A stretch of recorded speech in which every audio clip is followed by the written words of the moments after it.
Hey, Crime Salad listeners. Welcome back to another episode of Crime Salad. We're your host. My name's Ashley. And I'm Ricky. And we're so glad that you're here because we are about to dive into the darkest corners of human nature. So this week, we are covering a case that involves the Stockdale family. Maybe you've heard of them. The Stockdales seemed like your typical American family at first glance, living a rural life, deeply involved in music and religion, appearing to be a very tight-knit family. Back in 2008, their family was even on the popular ABC show called Wife Swap, if you remember that gem of a show. I love that one. There's clips all over TikTok. The little boy, when he had the mom that was changing his diet. Oh, yeah, the one who was throwing away all his snacks. Yeah. He's like, I gotta tell you something. Bacon is good for me. Classic. I love it. Every time I see that video, it still makes me laugh to this day. You're the queen and we're all the sorry people. His dad was so proud of him. That's my son. That's my boy.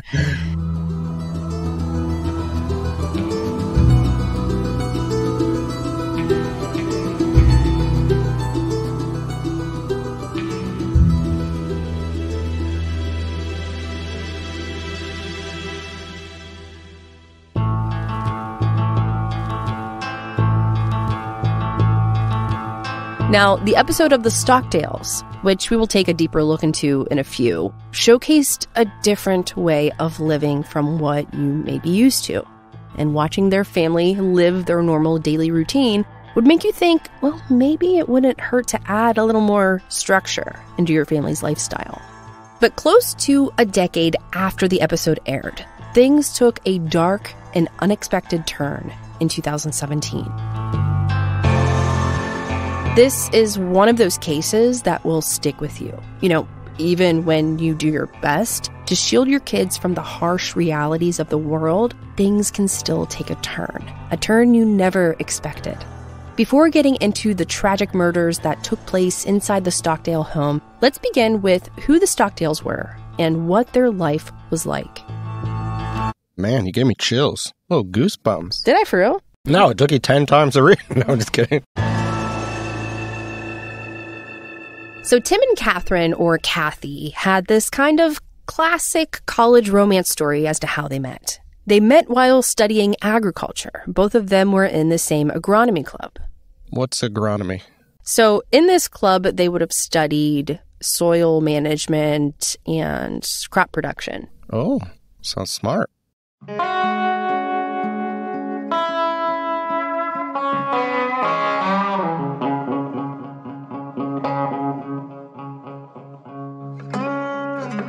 Now, the two farm-loving souls found each other amidst the soil and the crops, and one thing led to another.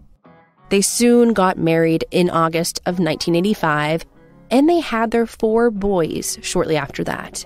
And in 1999, the Stockdales moved to a farm in Bethlehem Township, Ohio, which they called the Stockdale Family Farm. Catherine once said they moved to the country to get the boys away from the city's negative influences like violent language, sexual influences, and drugs. They wanted to raise their kids in a wholesome environment, focusing on farm work and keeping their minds pure. At the Stockdale Family Farm, save away from the hustle of the city and especially away from the negative influences, Calvin, Charles, Jacob, and James seemed to thrive off this life that their parents created for them. Everyone seemed to have a very strong bond.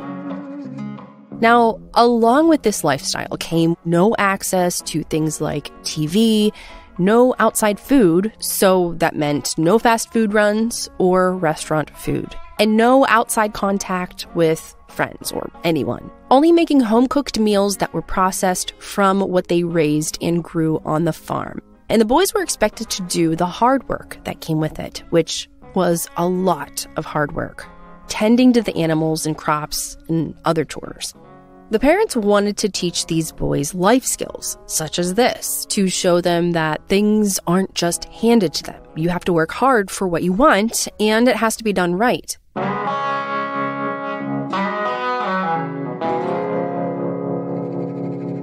The mother, Catherine, was a big advocate for this lifestyle. She was the head of the household, assigning chores and giving a strict schedule that kept the boys on a structured path throughout their childhood and into their 20s. This created a very disciplined household, and she even spent time to homeschool the 4 boys, still keeping that strict schedule and plan for success. It would be so hard to run a family this strict.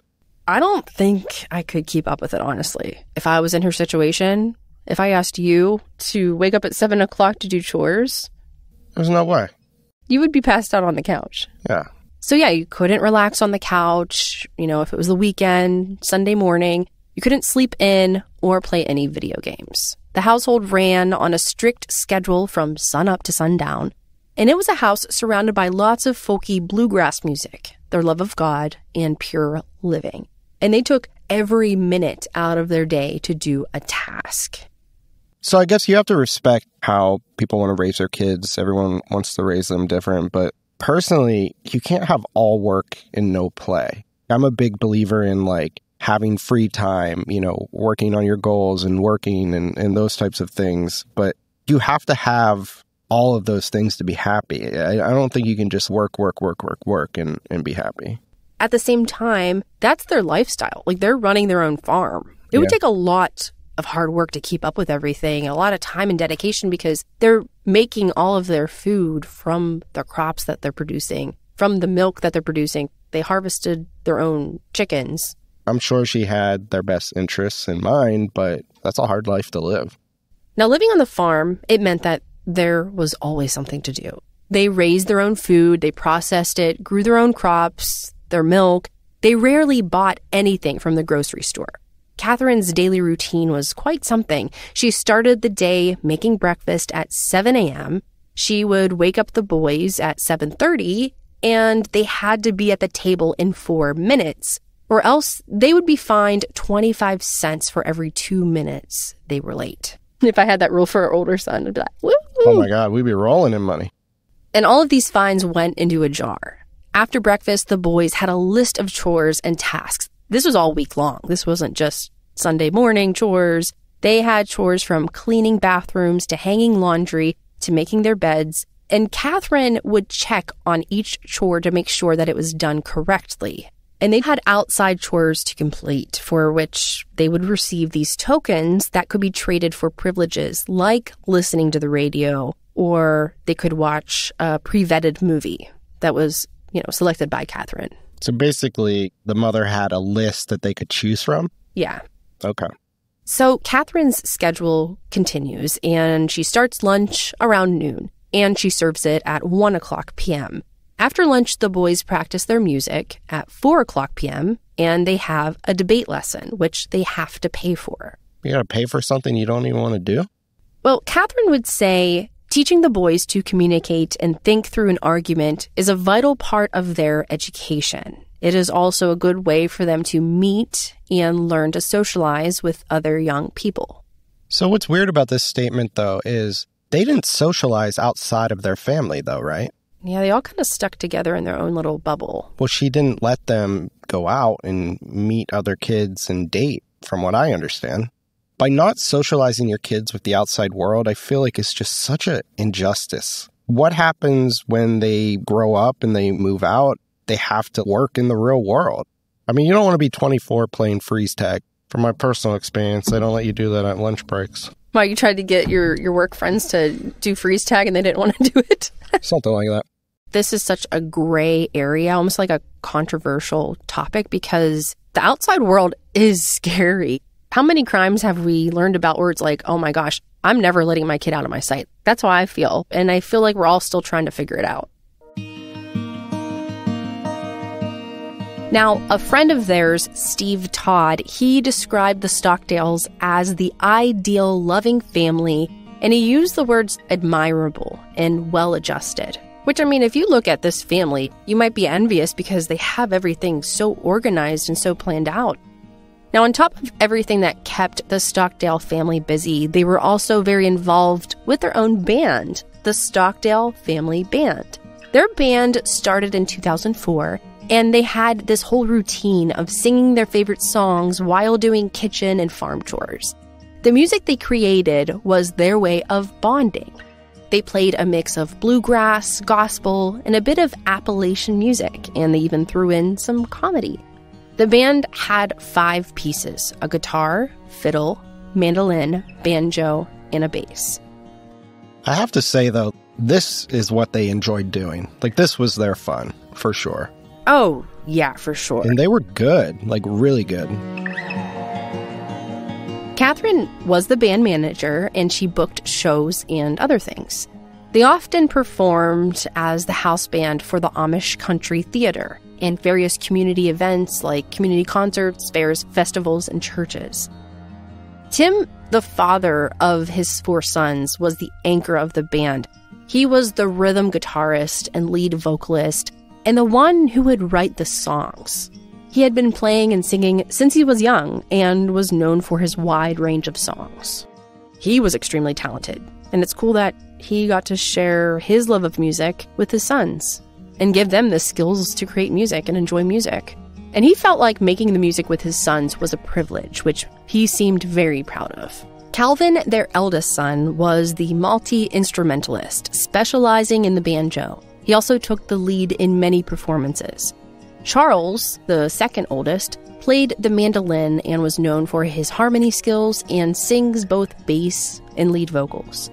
Jacob, the second youngest son, was known for turning heads when he played the fiddle. He was well known for his unique sound that was a combination of bluegrass and Ohio old-time fiddling styles, which he actually won numerous awards, including the State of Ohio Fiddle Grand Championship. And together, the family band released a few albums, with one titled Take a Little Time for Jesus.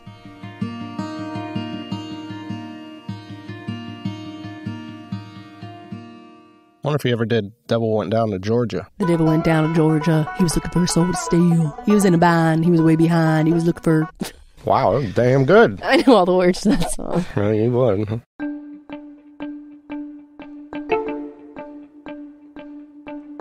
Now, as we mentioned earlier, the family had their appearance on the big screen with the help of the show called Wife Swap.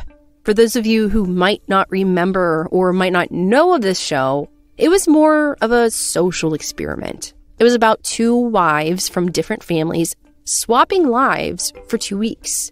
And they usually both had vastly different backgrounds. In the first week, the visiting wife would live by the rules of the host family. And then in the second week, she would get to lay down her own set of rules that she would go by in her own home. So this created, as you can imagine, a very interesting yet entertaining show to watch, seeing the 2 sets of families react to the drastic changes that would come at them. Ricky liked the show. I did. I liked it. And Undercover Boss. That was good, too. And there would sometimes be conflict between the 2 families, or sometimes laughable moments like, oh my God, I can't believe she's making us do this. Or like the bacon thing. Total classic. Never see my face again. I honestly wish that they would keep doing this show. They should do a reboot. We should write to ABC and try to get on that show. Say, hey, we would love to be a part of that show. Our lives are crazy. We are total chaos over here. Bring in like some super strict mom into our household, she'd lose her dang mind. We have 4 dogs. That's all I got to say. And a toddler who's 2, who's like, literally, I caught him peeing down the steps all over the wall. We had to on the wall, yeah. Scrub it. And he's potty training. We'll just say that. I mean, he shot that like 5 feet to hit the wall, too. I'm proud of my boy. Oh, my God. And usually at the end of the show, the families would have some kind of reflecting moment. Like, maybe I should add more structure into our family, or maybe I should kind of lay back a little on how strict I am. So ABC Wife Swap, they were looking for exactly what the Stockdale family was. And when they came upon them, they had to have them on the show. They were looking for a family who was into bluegrass music and had a strong faith. Perfect, right? At the time of this episode, Catherine was aged 44 and Tim was 48. And they had their 4 boys, Calvin, who was 19, Charles was 16, Jacob was 15, and their youngest son, James, who was 11 at the time. were all living at their family farm in Ohio when Catherine Stockdale switched mom roles with Lori Tonkovic, who was living with her family in Illinois and whose family's life was the complete opposite of the Stockdales. And at first, Catherine and Tim were reluctant to be on the show, but their children were very interested in it, and somehow they agreed to it, even though it was out of their lifestyle. To be honest, they don't really watch TV. That was probably like, wow, we're going to be Hollywood famous. And they have this band. Could it have been... PR move, yeah. Yeah, like, hey, I want to get our band out there. So the two families both gave a family manual. Here are a few of the highlights from the Stockdale family. Our motto is, it might be a hard life, but it's a good life. We live very traditional rules in this household. I stay home and take care of the cooking, cleaning, teaching our boys, and managing the family band. Tim, my husband, runs the farm with the boys and has a regular full-time job delivering animal nutrients to farms across the state. I am completely involved in my children's lives. I stay at home so that I can shape the way they grow up and how they are influenced. It is important for children to have boundaries. They will have to live in a world that has rules, and if they don't comply now, they're going to have a harder time later in life. It is important to be a parent first and foremost when you have children. Children are not independent people and need to be directed and guided through life. We create a safe, nurturing environment for the boys to grow up in. The first role of this house is to obey your parents. Teaching the boys respect is vital in this modern world, where so many children disrespect adults. We don't tolerate any of the boys hurting each other physically or verbally and insist that if they make a mess, they clean it up. We are raising our family on a homestead where we live simply and grow our own food. We have found the combination of farm work, books, and music combined with wholesome food and a nurturing family environment to be a great foundation to raise children. This life is definitely not the easiest, but it is certainly the most rewarding. And quite opposite from the Stockdales. Here's a few things that came from the Tonkovic family manual. We're laid-back parents. I believe life experiences are the most important thing to shape our children. If I sheltered my kids and kept them from the world, I would be doing them a disservice. I think that a parent who micromanages everything their kids do and shelters them is awful because the kids aren't prepared for real life. The closest thing we have to house rules are for the kids to make sure none of their friends park in the driveway and that we have no tolerance for drinking and driving. We don't discipline our children because they don't listen to anything we say, and grounding doesn't work because they're too old. I consider my children's friends to be our friends as well. It's all about the open door policy that John and I have here in the house. We want to create a place where kids are free to be whomever they want. You get the idea. Very laid back, the complete opposite of the Stockdales. So during the swap, Lori introduced the Stockdale boys to video games, TV, and junk food, which would be absolutely forbidden. During the show, Jacob ran outside the house crying when Lori offered them to play video games. And he was worried because his mom and dad would tell him to burn in hell if he ever did such a thing. As far as the two older boys, Calvin and Charles, they had a chance to go on a date for the first time, which would also be against the rules. Honestly, I kind of felt bad for him. Like, he truly believed playing video games would send him to hell. He's almost brainwashed. He broke down in tears. Yeah. And it was hard to see. And Lori, in this episode, even broke down in tears herself, thinking like, oh my goodness, these poor kids going through this strict life. Yeah, she was shocked with how they were living. Yeah, and who knows what they didn't show on camera. We don't know. Yeah, could have been worse. And also, you have to remember, the oldest was 19, and he had never been on a date before. It was against his parents' rules completely. You're a young adult who's never got to leave the house. But they didn't want to even. They have these morals and everything instilled in them. They were apprehensive to even go on the date. But I thought it was kind of cool, like, when they actually went on the date, like, how much they opened up to it. They really seemed to enjoy the chance of freedom for once when Lori came into the picture. Lori's son was an aspiring rapper. So since the family was into music, she wanted them to have a chance to write their own song. They seemed to really have fun with this experience. And if you would like to watch this episode, you totally should, because it just gives you a look into their lives before any crimes happened. It's on Hulu, and it was aired on April 23rd, 2008 on ABC. And just look for the last names, the Stockdales and the Tonkovics.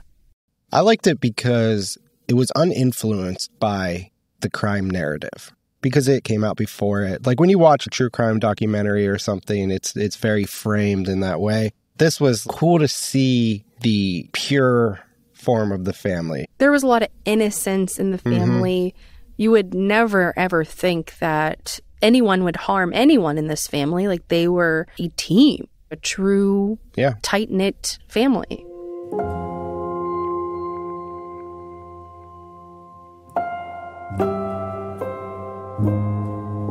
Meanwhile, Catherine and the Tonkovic family were working hard on a farm and brought in a priest to discuss marriage with one of the sons, Paul, who was sleeping in the same bed as his girlfriend, to kind of give him a warning like, hey, you could get pregnant. Do you want to get married now? And she even brought in these lifelike baby dolls. And this side of the family, they took up the idea that maybe it would be helpful and nice to help out around the house and be more responsible instead of not helping out at all and just relying on the parents. So as far as what they said at the end of the episode, they were going to continue helping out and getting jobs and adding a little structure to their lives. So Catherine helped this family out. Catherine also created a website after this show, and she included a few parenting tips that she had to write up for Wife Swap. And here's a few things that she said. This is the Stockdale's top 5 tips on raising a moral kid in a modern world. Move to the countryside. City life can overwhelm morality. How committed are you to raising moral children? Country life reduces many negative influences and distractions and is a great resource for productive activities and projects. Don't oversupply your child's needs. Let them feel the need and then achieve the satisfaction of accomplishment himself. Achievement answers the question, am I good enough? Be a moral example to your children. Jesus Christ is my guide. Who is yours? Will you be your child's guide? Television, peers, violent video games, negative music? Have a strong belief system and share it with your children daily. We are Christians with a back-to-the-land mindset. No Frankenfood here, only real food for real people. Technology's place is as a servant, not master. There is more with less. Choose a lifestyle that will allow children to spend most of their time with the family. Work together, sing together, pray together, eat together, play together. Quality time cannot be manufactured upon demand. The best teaching moments are found while spending large amounts of time together, in all caps. Expect moral behavior from your children. We post the 10 Commandments at our home and try to consistently reinforce them until our children internalize them so they become their guide, too. The youngest member of the family, James, enjoyed talking to people, and he grew to be the tallest member of his family about 10 years after the episode aired on television. With 12 years of experience, James played the upright bass with ease and finesse. He is the one with a sparkle in his eye who may stir up excitement on or off the stage. He also enjoyed playing the guitar and open back banjo. So like we said, it was close to a decade after the family was featured on ABC's Wife Swap. And around this time, the 2 older boys moved out of the house, and the band continued with a family friend, Joe Steiner. The oldest son of the family, Calvin, was working at a college, and he would eventually get married and have kids of his own, and he moved out of the state. Whereas Charles, the second oldest, went off to college studying to become a doctor. They would occasionally come home to visit, and when they did, they would play some music together, but it wasn't an everyday thing for them anymore.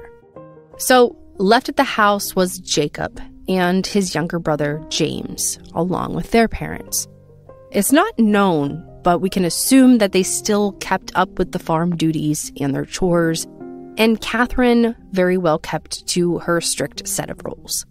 James, who was the youngest of the family, was around 21 at the time, so both of these boys were in their 20s, and he was hoping to go to college to study business in hopes to manage the family band.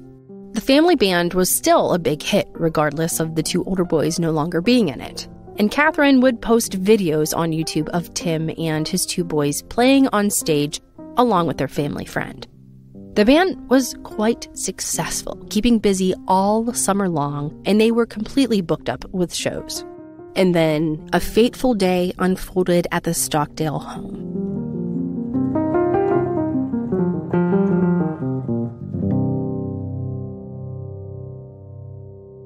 On June 15th, 2017, at 4:36 p.m., a hang-up call was made to 911 from their residence, marking the first time police ever received a call from the Stockdale household.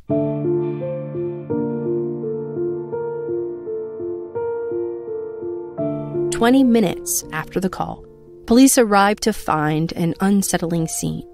The front door was open, and they approached it. They noticed that a figure was in the doorway. It was then that a gunshot rang out. Inside, they found 25-year-old Jacob Stockdale on the floor with a self-inflicted gunshot wound to the head. Tragically, they also discovered the bodies of 21-year-old James and 54-year-old Catherine Stockdale. Jacob was transported by helicopter to the hospital. At the time of the incident, Tim Stockdale was not at home, and as far as the two older Stockdale sons, Charles and Calvin, they were in college and had already moved out. If they had been home, they could have fallen victim too. In the aftermath of the murders, the police quickly surmised that the deaths of Catherine and James were the result of a murder-attempted suicide. There wasn't an extensive investigation into their deaths as circumstances appeared clear. The police found that a 20-gauge shotgun, believed to be used by Jacob, was at the scene. It was theorized that Jacob may have waited for the police to arrive before attempting suicide. Tim Stockdale indicated to the police that there was no apparent issues leading up to this incident. However, the motive behind Jacob's actions remained a mystery, with only speculation to fill the gaps. On June 19th, Calvin Stockdale, one of Jacob's brothers, issued a family statement. He revealed that Jacob was in critical condition, but expected to recover. Calvin expressed the family's love and forgiveness for Jacob and requested prayers for his recovery in all aspects. In remembrance of Catherine, Tim described her as a devoted mother and grandmother, passionate about natural health, organic farming, and her Christian faith. Charles, another of Catherine's sons, remembered her as a strong, outspoken leader skilled in organic farming and theology, whose influence led him to earn a doctorate degree. By August 2017, Jacob, still hospitalized with brain injuries, was expected to face murder charges.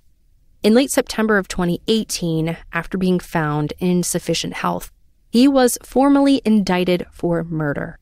Jacob survived a severe traumatic brain injury from the incident, resulting in blindness in his left eye and multiple metal fragments permanently lodged in his head.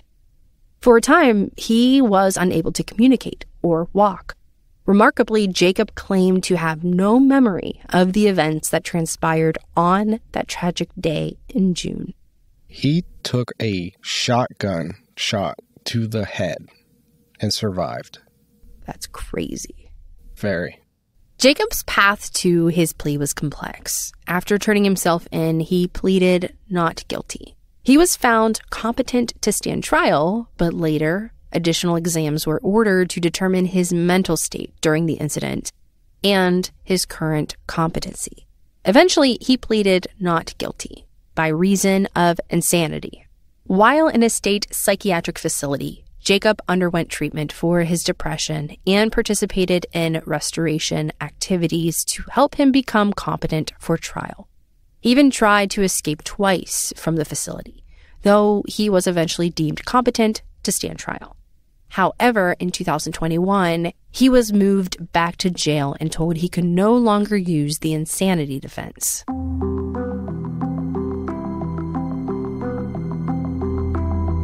In April of 2021, Jacob, then 28 years old, pleaded guilty to the murders of his mother and brother. He was sentenced to 30 years in prison, 15 years for each murder, to be served consecutively. The family, including his father Tim, wrote letters asking for leniency, but the judge had to prioritize public safety. Tim's statement read by the prosecution reflected on the loss of Catherine and the talents and aspirations that James had. A family member wrote about forgiveness, believing that Catherine and James would have forgiven Jacob. Now, as for Jacob, he didn't make a statement during his sentencing. His attorney noted the family's support and forgiveness for Jacob's actions. There was an interview done with Lori Tonkovic. If you remember, that's the other mom during Wife Swap. And during this interview, she speculated that the extreme strictness and lack of freedom in the Stockdale household may have contributed to Jacob's mental state and ultimately led him to commit the murders. So although his reactions are all speculation, it does make you wonder if there was dangers brewing inside this extremely restrictive upbringing. So one thing about this case that puzzles me, was he meaning to kill his whole family, or was this some psychotic episode where he just freaked out and killed his mom and James, his younger brother, just because they were there? It's just so out of character. And I know they're older than when he was actually in the show, so a lot could change, but it just seems so out of character. Yeah, I wonder what he was thinking at the time. Like you said, was he just trying to completely end this restrictive life? Because, I mean, at this time he was around 20 years old. Or did something maybe happen, like an argument or something? Yeah. Did something happen for Jacob to react? Right. We'll never know, because the only ones that were there were Jacob, his mother, and James. But what doesn't make sense to me is if it were something like that, it would be mother specific. Like, why kill James? Again, we don't know what happened, but James is a victim too, right? If it's something where the lifestyle is holding them back from the life they want to live, or they're extremely unhappy, why kill the other victim, your brother? That kind of makes me think that it was just this outburst. And he says he doesn't remember what happened at the time because maybe he's like, was in this weird state of mind.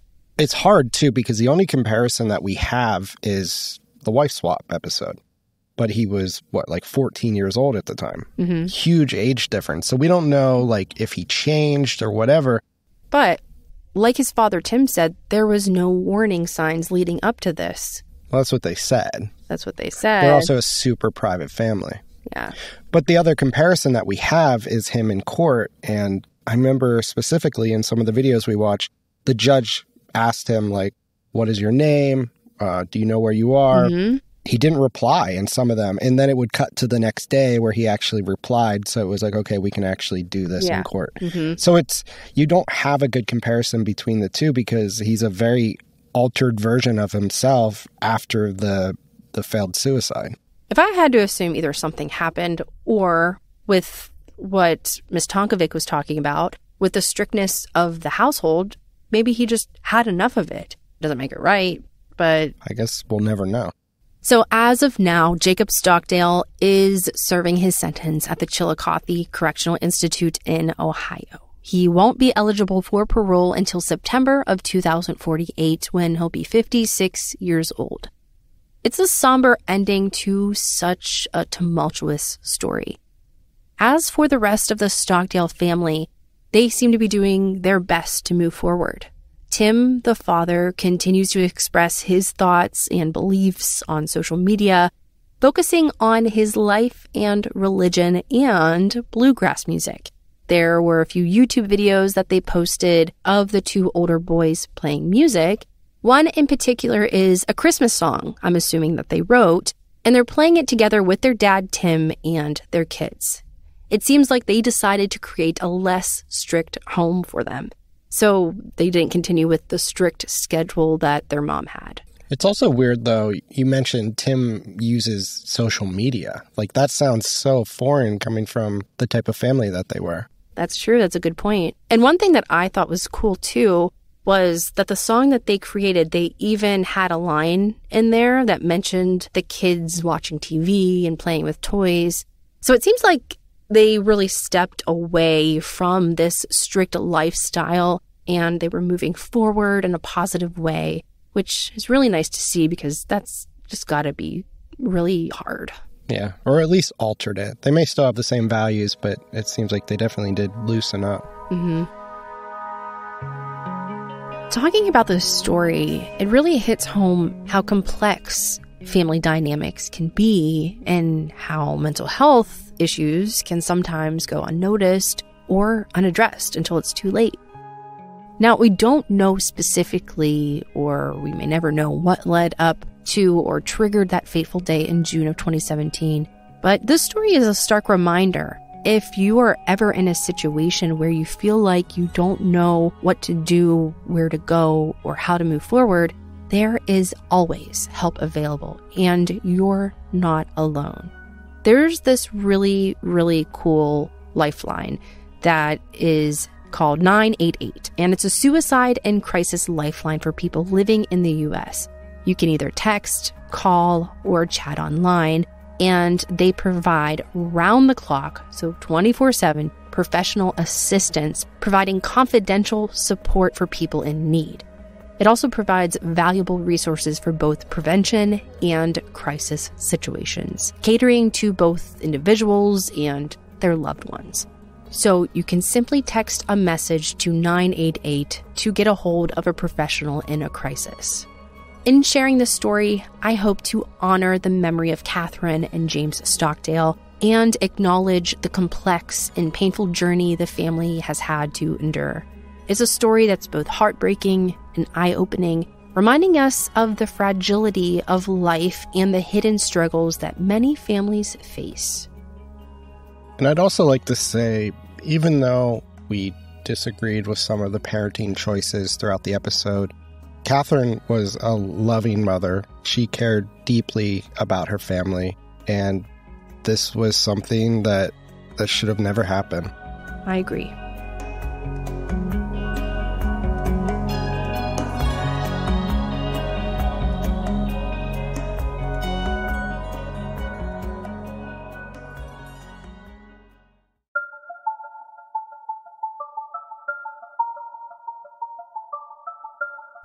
Thank you all so much for tuning into this week's episode. Next week, tune in for some more Crime Salad. Also, the reviews have been awesome. We've been getting some really cool reviews. So if you haven't reviewed us, please do. Send us a review. Try not to be mean.